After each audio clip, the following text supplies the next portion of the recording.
Subscribe now and press the bell icon. Never miss an update. कुछ दोस्त जिंदगी में तो ऐसे बनाओ ना जो आपकी प्रॉब्लम को वैसे ही समझ जाए जैसे डॉक्टर की लिखावट मेडिकल स्टोर वाला पढ़ लेता है।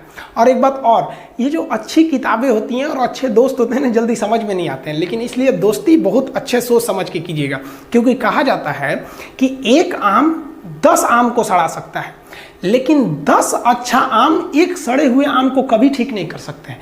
इसलिए अगर आपको कोई आपके सर्किल में, कोई आपके करियर में कोई बाधा आता है तो तुरंत बाहर कीजिए, उनसे कोई इग्नोर मत कीजिए।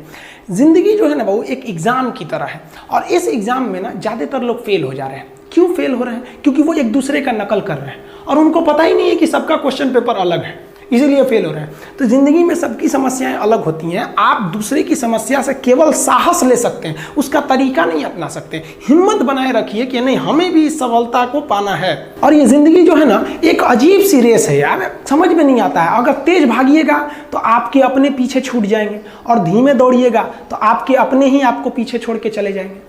इसलिए जिंदगी की रफ्तार इतनी बनाए रखो यार कि भले दुश्मन आगे निकल जाए लेकिन एक दोस्त पीछे नहीं छूटना चाहिए। अपने ज़िंदगी में हौसला बना के रखिए।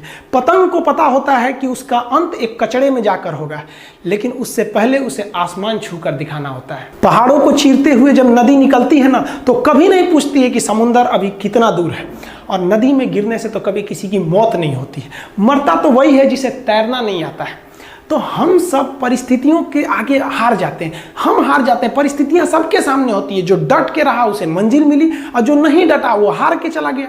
जब हमारे पास परिस्थितियां आती हैं, हम घिर जाते हैं चारों ओर से, तो हम परिस्थितियों को दोष देने लगते हैं, न कि उस परिस्थितियों से निकलते हैं। कोई मस्जिद जाता है, कोई मंदिर जाता है, कभी सोचा है भगवान को कितना बुरा लगता होगा? सोचते होंगे कि बंदा केवल हमसे मांगने ही आता है, यार कभी मिलने भी आया करो। हमको तो लगता है किसी दिन भगवान निकल के बोलेंगे कि यार केवल तुम लोग हमसे मांगने ही आते हो, कभी मिलने भी आया करो। तो भगवान से या अल्लाह से सबसे एक दुआ मांगिए कि आप हमको मुसीबत देना है, आप दीजिए। आप जिस तरह से हमें खुशी देते हैं उसी तरह से हम आपके दिए गए दुखों को भी अपनाएंगे, लेकिन हाँ, उस दुख से लड़ने की हिम्मत भी जरूर दीजिएगा। और सबको अपने अपने कर्मों का पता होता है, यूं ही गंगा किनारे इतनी भीड़ नहीं लगी रहती।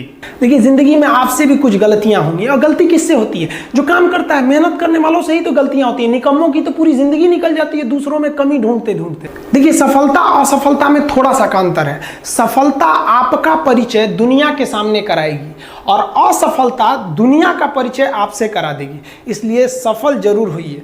देखिए 97% लोग जो है ना वो थक के किसी काम को छोड़ देते हैं, और जिंदगी भर उन 3% लोगों के लिए काम करने लगते हैं जो कभी भी हार नहीं मानते। मेहनत बता देता है कि परिणाम कैसे मिलेगा, वरना परिणाम तो बताता ही है कि आपका मेहनत कैसा था। कुछ लोगों को लगता है कि उनके पिताजी बहुत पहुंच वाले हैं, दादाजी बहुत पहुंच वाले हैं, तो उनकी बदौलत हमें कोई काम मिल जाएगा, कोई जॉब मिल जाएगा। तो कोई ये बहुत बड़ी बात नहीं है। पहचान से मिला काम बहुत देर तक नहीं रहती है, लेकिन काम से मिलने वाली पहचान आजीवन रहती है। हम स्टूडेंट्स को कहना चाहेंगे, आजकल स्टूडेंट्स को पता नहीं क्या हो गया है ना, सोच रहा वो लड़की के पीछे पगलाया है, कहता है कि लव हो गया। भाई दुनिया में लव नहीं होता है किसी से, ये एक अट्रैक्शन है सबको। मान लीजिए मेल है तो उसे फीमेल से होगा, फीमेल से है तो उसे मेल से होगा। तो कोई कैसे कहेगा कि हम तुम्हारी ओर अट्रैक्ट हो रहे हैं? तो उसको छुपाने के लिए कहता है हमको लव हो गया। भैया लव अब नहीं हो गया। अगर आपसे कोई कहता है ना कि आपको वो आपसे ट्रू लव करता है, तो उससे कहिएगा कि हमको अभी मेरा किडनी खराब हो गया, 1 लाख रुपए की ज़रूरत है, नहीं देगा। लेकिन आप अपने माता पिता से कहिएगा कि हमको 1 लाख की ज़रूरत है, और रियल में भी अगर हो जाएगा तो वो अपना शरीर बेच देंगे आपके लिए, लेकिन वो नहीं बेचेंगे। ये होता है लव। लेकिन लोग अट्रैक्शन को लव कहते हैं, उसके लिए पूरी ज़िंदगी बर्बाद कर देते हैं। ये सब बाबू गलत चीज़ है। जो आप अपना देखिए, आप अपना करियर छोड़ के अगर इस सब चीज़ में जाइएगा तो पूरी लाइफ बर्बाद हो जाएगी। आप जो रिश्ता खोजते हैं अपना कॉलेज में, कोचिंग में, ये सब परमानेंट रिश्ते नहीं हो सकते हैं। हाँ, अगर आप गर्लफ्रेंड से शादी करेंगे तो ये आपके लिए बेस्ट लड़की होगी, लेकिन माँ बाप जो ढूंढ के लाएंगे, जो भगवान आपके लिए बनाया है, वो लड़की आपके लिए यूनिक होगी। If you will best you will number 1, and if you will unique you will only 1। तो याद रखिएगा, जो भगवान आपको बना के जोड़ता है ना, वो रिश्ता सबसे अच्छा होता है। अपने माँ बाप को देखिए ना, क्या झगड़े नहीं हुए, लेकिन आज भी वो लोग एक साथ रहते हैं। लेकिन फिर भी आप देखिए आजकल के जो वेस्टर्न कल्चर आ गया, क्या वेस्टर्न कल्चर हो गया समझ में नहीं आता है। प्यार और छुहाड़ा, इसकी ज़िंदगी ना 1 साल होती है, 1 साल में ही खराब हो जाता है। ये वेस्टर्न कल्चर है, हमारी भारत की संस्कृति नहीं है। हम गर्व करते हैं, हमें अहंकार है, हमें गुरूर है अपने भारत की संस्कृति पर, जहाँ एक छोटी सी बच्ची भी गुड़िया खरीदती है ना तो उसके लिए दुपट्टा खरीदती है। और यार अगर आपको दिल लगाना ही है तो किताबों से लगाओ ना यार, बेवफा भी निकलेगी तो मुकद्दर बना के जाएगी। दिन ना सबके लिए 24 घंटा का होता है, ऐसा नहीं है कि आपको अलग से वक्त मिलेगा, लेकिन इसी 24 घंटे में किसी को प्यार करके पति बनने का शौक है तो किसी को मेहनत करके करोड़पति बनने का शौक है। तो आप डिसाइड करिए आपको क्या बनना है, क्योंकि बरसों बाद जब लोग ये मिलेंगे ना आपसे तो ये नहीं पूछेंगे कि कितनी गर्लफ्रेंड है, लोग पूछेंगे कमाता कितना है, हैसियत कितनी है तुम्हारी। ये दुनिया का उसूल है कि लोग कभी भी आपसे खैरियत नहीं, आपकी हैसियत पूछते हैं। लोग एक दूसरे से वादा करते हैं कि तुम्हारा जिंदगी भर साथ निभाएंगे, कोई किसी का साथ नहीं निभाता है। लोग अर्थी और जनाजा भी ले जाते हैं ना 2 कदम तो कंधे बदल बदल के ले जाते हैं, जबकि पता है कि आखिरी मुलाकात है। और लोग यहाँ कंधा बदल बदल के ले जा रहे हैं और लोग वादे कर रहे हैं कि जिंदगी भर साथ निभाएंगे, कोई साथ नहीं निभाता है। हम आप सब लड़का लड़की से कहना चाहेंगे कि अभी वक्त है, अभी सर झुका के पढ़ लीजिए। वादा है आपसे कि जिला में सबसे ऊंचा सर आपका होगा, लेकिन अगर अभी आप सोचिएगा आराम करने के लिए, पूरी जिंदगी आपको तकलीफ उठानी पड़ेगी। अगर आज आप किताबों के दीवाने हो गए ना तो कल दुनिया आपकी दीवानी हो जाएगी। किसी ड्रीम गर्ल के लिए ना अपने माँ बाप के ड्रीम को कभी नहीं छोड़ना चाहिए। आप लोग जो सोचते हैं ना इधर उधर, वो खुशी तो आप लोगों ने कभी देखा ही नहीं। कोई स्टूडेंट अभी तक खुशी नहीं देखा। हम आपको व्यक्तिगत बताते हैं।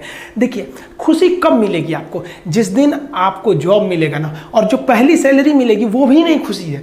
जब आप अपनी पहली सैलरी ले जाके अपनी माँ के हाथों में देंगे ना तो आपकी आंखों में आंसू होगा। आप याद करेंगे कि जिस माँ की उंगलियों को पकड़कर हमने चलना सीखा, आज उसको हमने अपनी पहली कमाई दिया है। और जब कमाने लगेंगे ना तब समझ में आएगा कि लाखों रुपए की अहमियत कुछ नहीं है वो 1 रुपए के आगे जब माँ स्कूल जाते वक्त दिया करती थी। और गौर से देखा करो अपने माँ बाप के आंखों में, ये वो आईने होते हैं जिसमें बच्चे कभी बूढ़े नहीं होते।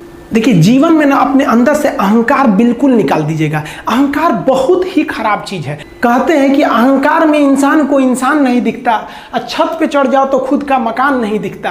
अहंकार नहीं करना चाहिए। छत को बहुत गुरूर था छत होने का, 1 मंजिल और बनी और छत फर्श हो गया।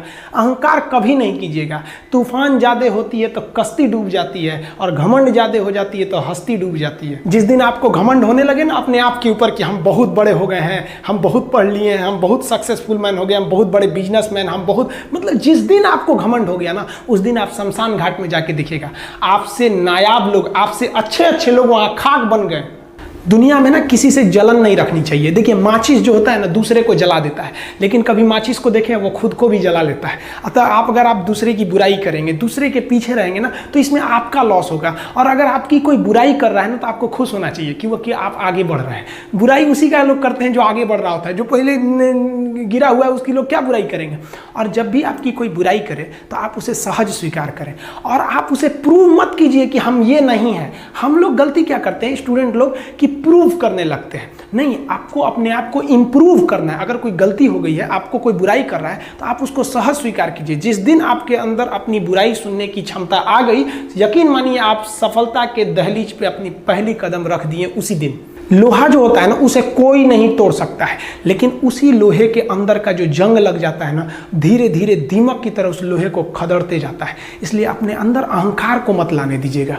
लोग कहते हैं ना कि अहंकार बुरा है। जीवन में हम जो अनुभव किए हैं, अहंकार से भी खराब चीज होता है गुस्सा। देखिए अहंकार उत्पन्न ही नहीं होगा जब तक आपको गुस्सा नहीं आए। आप ऐसे नॉर्मल बैठे हैं और आप किसी से कहिएगा कि तुम्हारी क्या औकात है, जब तक आपको गुस्सा ना आए। तो अहंकार एक पेड़ है और गुस्सा उस पेड़ का जड़ है। इसलिए गुस्सा जिस दिन आया उस दिन आप बर्बाद हो जाएंगे। किसी भी व्यक्ति को बर्बाद कराने के लिए सबसे जरूरी है गुस्सा दिलाना। आपको पता है लोहार जो होता है, लोहार वो जानता है कि लोहे को हम ऐसे नहीं मोड़ सकते हैं, बहुत ही शक्तिशाली है। इसलिए लोहार ना इस लोहे को ना आग में डाल के इसे गुस्सा दिलाता है।